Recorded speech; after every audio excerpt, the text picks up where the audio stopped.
Welcome to assignment 35, where we're going to be talking about function notation. It seems that even though some people know what to do, they don't understand it when the question is asked with function notation. So let's start with some bell work. Here's an f of x. F of x equals 2x squared minus 7x minus 4. A. Find f of 2. Okay, find f of 2. How are you going to do that? What do you have to do? Right. 2 squared minus 7 times 2 minus 4. So 8 minus 14 minus 4 is negative 10. Now the next question, what does f of 2 mean graphically?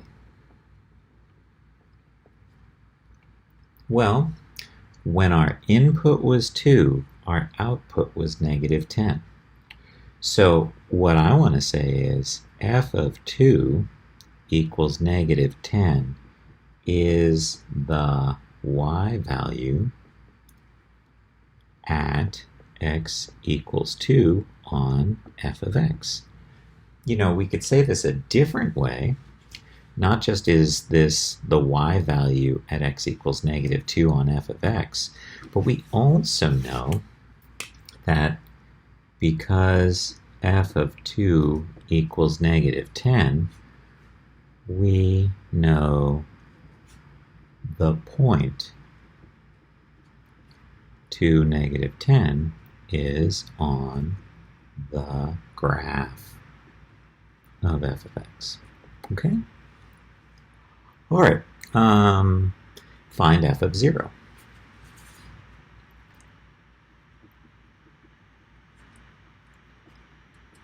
Please find f of 0. Good, nice. 0 squared minus 7 times 0 minus 4. F of 0 equals negative 4. Great. 4. Find f of x equals 0. Well, when I see f of x equals 0, and this is f of x, I know that 0 equals this. So I'm going to have 0 equals 2x squared minus 7x minus 4. And because we've already gone through the Algebra Basics unit, I know that in order to solve this equation, I'm going to use factoring. Oops. 4, 1, 2, x minus this equals 0. And so I get x equals negative 1/2 and positive 4. So f of 0 was negative 4. F of x equals 0 was negative 1/2 and positive 4. What do these things mean? And I'm asking because a lot of students confuse f of 0 versus f of x equals 0. We don't get the same thing, right? They're two different things. So we found f of 0 to be negative 4, and we found f of x was equal to 0 when x equals negative 1/2 or positive 4. Well, let's think about this way. This is the x value, this is the y value. Now, whenever the x value is 0, that's a y-intercept. This is a recipe for the y-intercept. F of 0 always finds the y-intercept. When you plug in a 0 for x and solve for y, that's the y-intercept. This, on the other hand, when you plug in a 0 for y and solve for x, this finds x-intercepts. Okay, so my x-intercepts are at negative 1/2, 0, and 4 0. Two x-intercepts. Here I've got one y-intercept. But I need to, and I think this is the big conceptual jump for a lot of people, I need you to recognize that when you see f of 2 equals negative 10, that you're thinking about the ordered pair on the graph. And that when you see f of 0, I'd like you to be able to think, oh, that's the y-intercept. And when f of x equals 0, oh, that's the x-intercept. Okay, this notation has meaning to it. It has graphical meaning. And a lot of times, students who don't take the time to remember this, to actively engage with this notation, it shows up on a test or quiz, and they haven't a clue what it's talking about, and they leave the problem blank. But we already know how to find x-intercepts by setting y equal to 0 and solving for x, so that shouldn't be a problem. And it certainly shouldn't be a problem to plug in a 0 for all the x's. What is a problem is we don't know what that stuff means. So f of 0 is the y-intercept, f of 2 equals negative 10 is a point on the graph, and f of x equals 0 finds x-intercepts for me. Okay, so you're going to see a chunk of problems in the homework where they say find g of x equal to 0 and g of 0 in each case. Okay, so here's our g of x. This will be g of x. Let's make that g of 0 there, and g of x equals 0. Okay, so for our first g of x is g of x equal 4x plus 1. So will you please find g of 0 and g of x equals 0. Come back when you're done, or if you have questions. Okay, so g of 0 means I plug a 0 in for all the x's.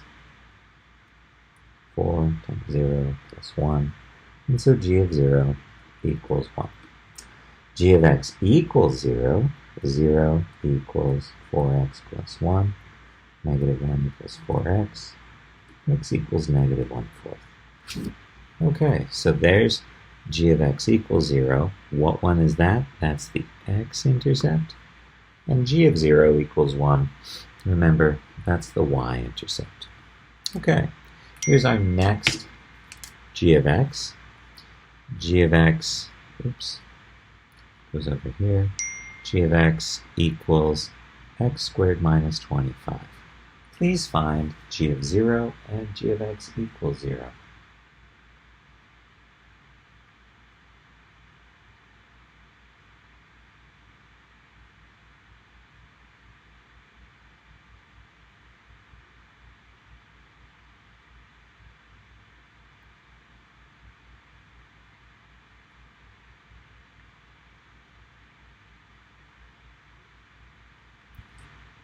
Okay, so here, 0 squared minus 25, I get negative 25, and I know that's the y-intercept. And over here, 0 equals x squared minus 25, so 25 equals x squared, and what are you supposed to remember when you take the square root of both sides of an equation? Don't forget the plus or minus, okay? All right.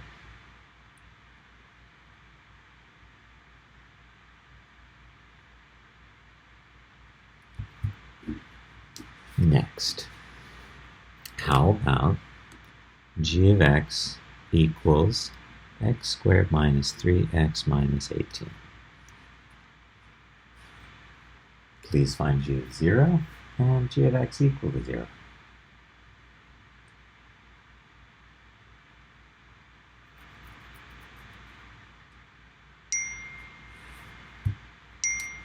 So g of 0 is going to be 0 squared minus 3 times 0 minus 18, or negative 18.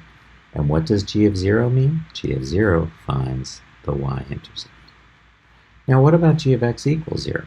So 0 equals x squared minus 3x minus 18. Well, we can factor that trinomial. And so we get x equals 6, and x equals -3. And remember, this is finding x-ints for us. Okay, how about this one? G of x equals x to the third minus 4x. G of x equals x to the third minus 4x.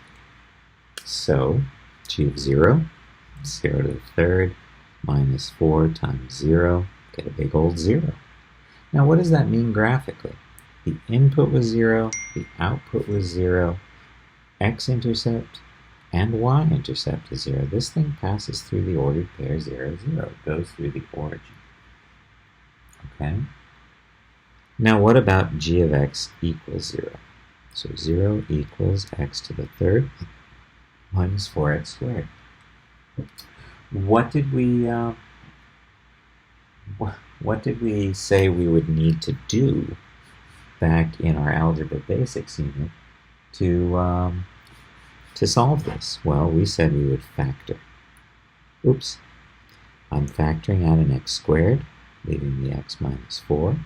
And then I set each factor equal to 0. Let me get x equals 4. These are our x-intercepts. That's our y-intercept. Notice the y-intercept and the x-intercept are the same, and that's because this down point, this cubic function passes through the origin. Okay. What about this one? G of x equals square root 3x minus 14 minus 8. What will g of 0 be there? Yep. So that's interesting, isn't it? What does that mean? What's the implication of that? That means g of 0 does not exist. It's not a real number. Does that make sense to us in terms of the graph of this? Well, let's think about the graph of this. I shifted to the right and divided by 3. So my 0 point is now located over here at 14/3, comma, -8.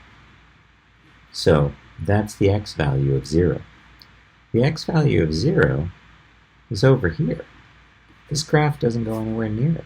So g of 0 doesn't exist. But here's g of x equal to 0. We can find that point. So will you please find when g of x equals 0? Come back when you're done, or if you have questions. Okay, so you added 8, and then you squared both sides, and then you added 14, and then you divided by 3. And that goes 26 times. Yes, it does. So x equals 26. So this x-intercept is at 26. Good. Any questions about g of x equals 0 and g of 0? Fabulous. Okay, now the next thing you're going to run into is f of x equals g of x. So what does that mean graphically, that f of x equals 0? What am I thinking about here? What does this notation convey?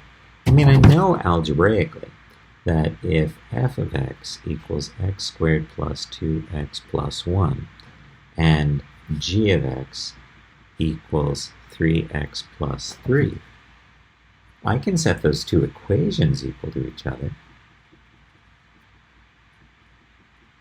And I can solve for x by moving everything onto the one side of the equation because I see that degree greater than 1, minus 3x minus 3, x minus 3. And so I get x squared minus x minus 2 equals 0, x minus 2, x plus 1. I get x equals 2 and -1. But what does that mean graphically? Well, let's take a look at the graphs of these two objects. F of x equals this is the same as x plus 1 squared. We know that's a parabola that was shifted right 1. And what's this? This is a linear equation with a y-intercept of 3 and an x-intercept of -3. Oops, not -3. I stand corrected. That's an x-intercept of -1.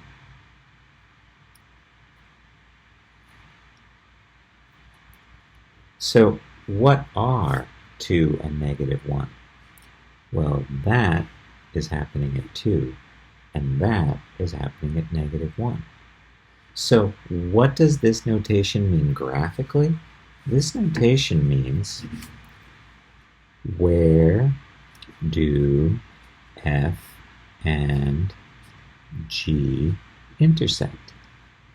We're looking for points of intersection between the two graphs when we're talking about F equals G. Okay? And we know that not all functions intersect. Some intersect never, some intersect once, some intersect twice. And so sometimes it's really good for us to be thinking about what these curves look like to get a sense of how many solutions we might be having. So our focus, though, right now is to understand this notation and deal with it algebraically. I'm not ever going to expect you to read the point of intersection of the graph, though a graphing calculator could be useful. I'm definitely likely to say, hey, f of x equals g of x, find when given f of x equals x to the 4th minus 2x squared, and g of x equals 2x squared.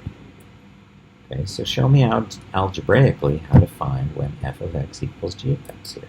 Come back when you're done, or if you have questions. Welcome back. So I'm supposed to set f equal to g. I'm supposed to set this equal to that.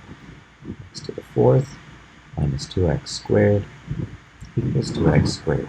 Now I know some students are tempted to move this over there so the squared stuff is together. Yeah, no. When you see degrees bigger than 1, you move everything onto one side of the equation. So I'm actually going to subtract 2x squared from both sides and get x to the 4th minus 4x squared equals 0. Now, I remember from our Algebra Basics unit that I should factor, so I GCF factor x squared out. Oh, look, a difference of squares. I have x squared, x minus 2, x plus 2 equals 0. When I set each factor equal to 0, I get x equals 0, I get x equals 2, I get x equals -2. So, what do we know about 0, 2, and -2? Those are the three places where these two graphs intersect. And let's just confirm that. Let's take a look at the graphs. It's not so hard to graph. This one, we saw 4th degree polynomial. It had a bounce at 0, pass through at -2, pass through at +2. So that's that graph. And then what about 2x squared? Well, 2x squared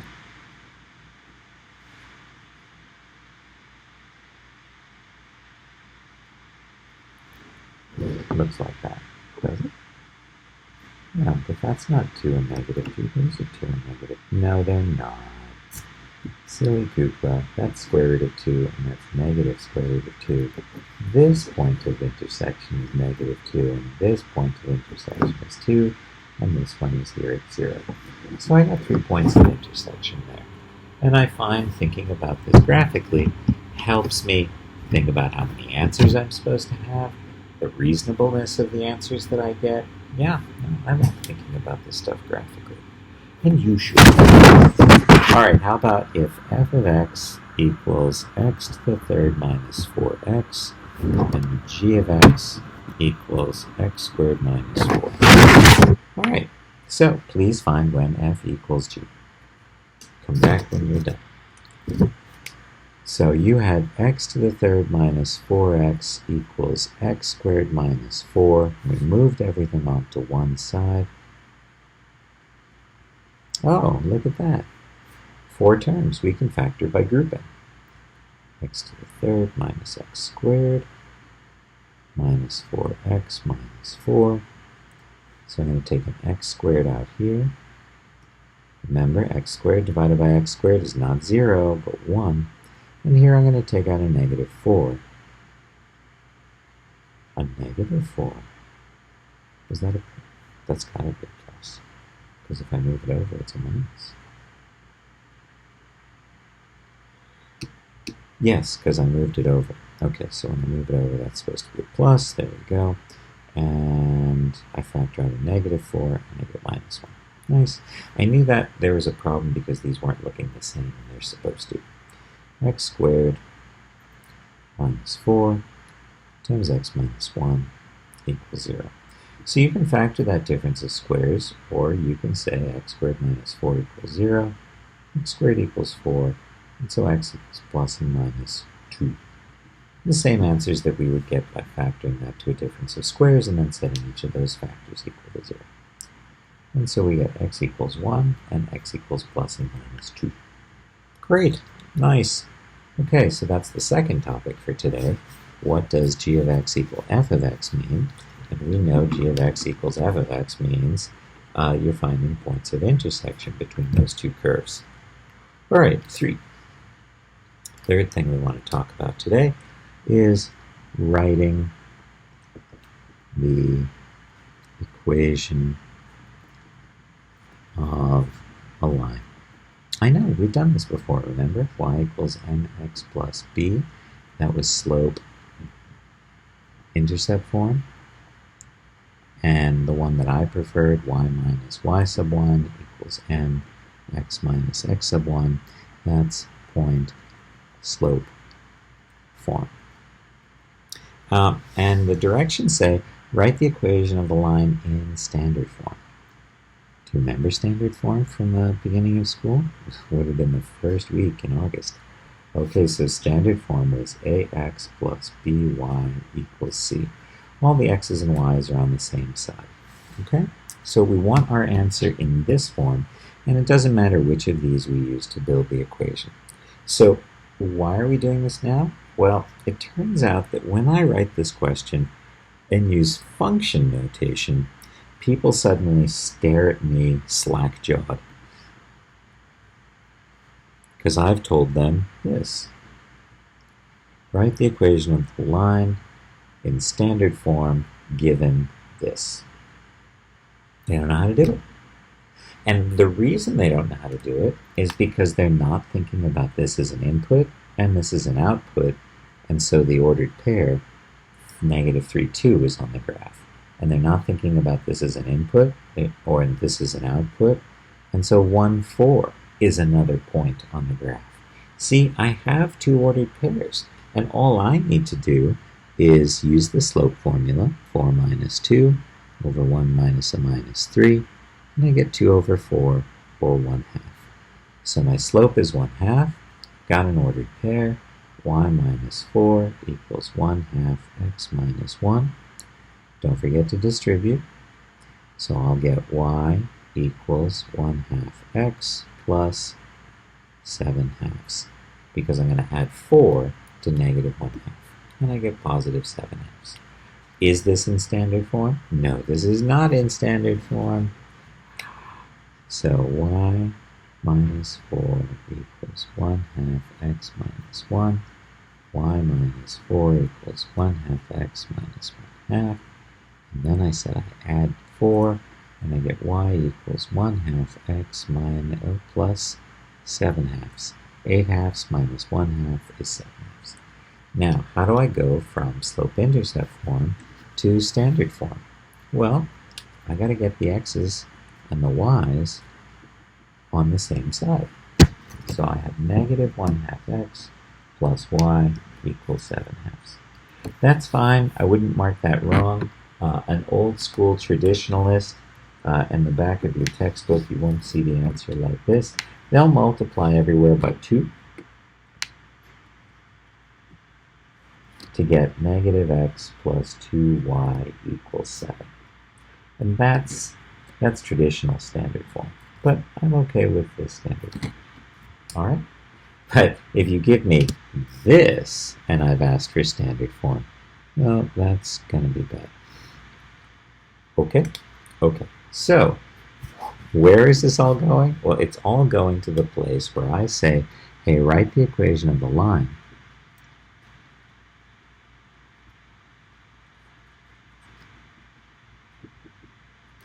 In standard form,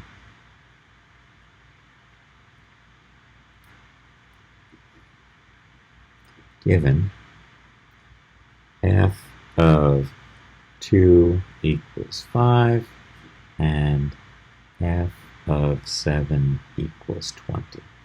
This is going to the place where you look at this problem on our quiz and you say, oh, well, that's easy. It's just writing the equation of a line. As opposed to saying, what the hell does this mean? I have no idea what to do. So please do this problem and come back when you're done.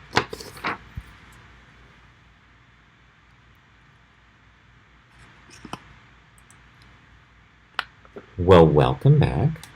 And did you remember to say this was an ordered pair and this was an ordered pair, that each of these represents an ordered pair? Great. So our slope, 20 minus 5 over 7 minus 2. It's 15 over 5 or 3. So we've got a slope, got a point, y minus 5 equals 3x minus 2. Y minus 5 equals 3x minus 6. Y equals 3x minus 1. And minus 3x plus y equals negative 1. Did you really want me to do that with slope-intercept form? All right, I will. So with slope-intercept form, y equals mx plus b. We know the slope. We know an ordered pair. 5 equals 3 times 2 plus b. 5 equals 6 plus b.